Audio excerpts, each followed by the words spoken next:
आतंकवाद कुत्ते की पूंछ है जो कभी सीधी होने वाली नहीं। ब्रह्मोस मिसाइल क्या होती है, अभी आपने ऑपरेशन सिंदूर के अंदर इस मिसाइल के पराक्रम की एक झलक देखी होगी, और नहीं देखी होगी तो कम से कम पाकिस्तान वालों से पूछ लेना चाहिए कि ब्रह्मोस मिसाइल की ताकत क्या है। प्रधानमंत्री जी ने अब घोषणा की है कि कोई भी आतंकी घटना अब युद्ध जैसा होगा। अब समय आ गया है जब इसको कुचलने के लिए हम सबको एक स्वर से प्रधानमंत्री मोदी जी के नेतृत्व में पूरे भारत को, पूरे उत्तर प्रदेश को मिलकर के इस अभियान के साथ जुटना होगा। ब्रह्मोस मिसाइल क्या होती है, अभी आपने ऑपरेशन सिंदूर के अंदर इस मिसाइल के पराक्रम की एक झलक देखी होगी, और नहीं देखी होगी तो कम से कम पाकिस्तान वालों से पूछ लेना चाहिए कि ब्रह्मोस मिसाइल की ताकत क्या है।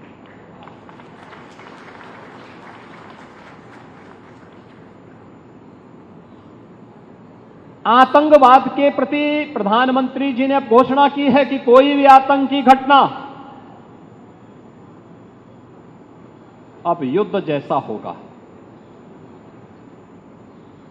और याद करना,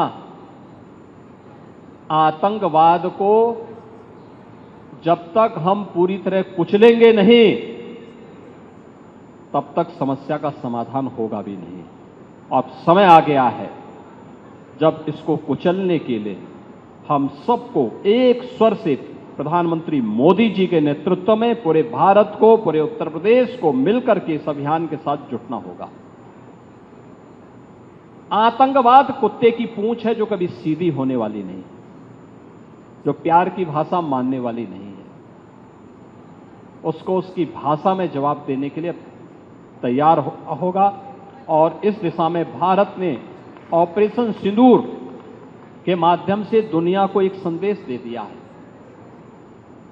उत्तर प्रदेश के अंदर जो 6 के 6 नोड डिफेंस मैन्युफैक्चरिंग कॉरिडोर के हमारे विकसित हो रहे हैं, इन 6 के 6 नोड पर हमारा कार्य तेजी के साथ आगे बढ़ रहा है। इससे पहले हम लोगों ने कानपुर में, वहां पर रक्षा सेनाओं के लिए जो गोला बारूद बनता है उसके उत्पादन के एक केंद्र का वहां पे शुभारंभ किया था। बहुत बड़ा केंद्र बना है, आप जाएंगे, अत्याधुनिक केंद्र है।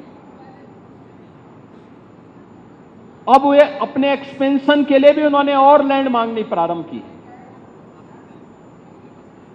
लखनऊ में भी आपने देखा होगा कि ब्रह्मोस को जैसे ही 200 एकड़ लैंड दी गई तो अब पीटीसी भी यहां पर आया है। पीटीसी के कार्यों को आपने देखा होगा कि न केवल ब्रह्मोस के लिए बल्कि एरोस्पेस से जुड़े हुए उन सभी कार्यों के लिए उनके द्वारा एक एंकर यूनिट के रूप में यहां पर उत्पादन कार्य अपना प्रारंभ भी किया गया है।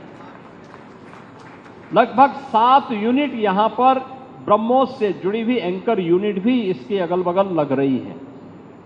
ये चीजें दिखाती हैं कि जो कभी 2013-14 में भारत के अंदर भारत का जो निर्यात था रक्षा उत्पादन के क्षेत्र में, आज हम उससे कई गुना ज्यादा, यानी कई 100 गुना ज्यादा रक्षा उत्पादन निर्यात भी कर रहे हैं, और आत्मनिर्भरता के साथ साथ दुनिया के तमाम अपने मित्र देशों को इसको निर्यात करके उनकी सुरक्षा की आवश्यकताओं की पूर्ति करने का काम भी कर रहे हैं। किसी भी स्वावलंबी देश के लिए आवश्यक होता है कि अपनी रक्षा आपूर्ति के लिए वह दुनिया के अन्य देशों पर निर्भर होने की बजाय स्वयं उस लक्ष्य को प्राप्त करे। आज पूरी दुनिया के अंदर आप देख रहे होंगे युद्ध अलग अलग क्षेत्रों में हो रहे हैं, अलग अलग क्षेत्रों में हो रहे हैं। उन क्षेत्रों में अगर आप देखेंगे कि अगर जिन देशों के पास अपनी स्वयं की रक्षा उत्पादन की क्षमता नहीं है, वे देश इस प्रवर्तमान अभियान के एक अलग थलग पड़े हुए दिखाई देते हैं। लेकिन जिनके पास अपनी आत्मनिर्भरता है रक्षा उत्पादन के क्षेत्र में, वे दुनिया के अंदर पूरी धमक के साथ आगे बढ़ करके अपने कार्य को आगे बढ़ा रहे हैं।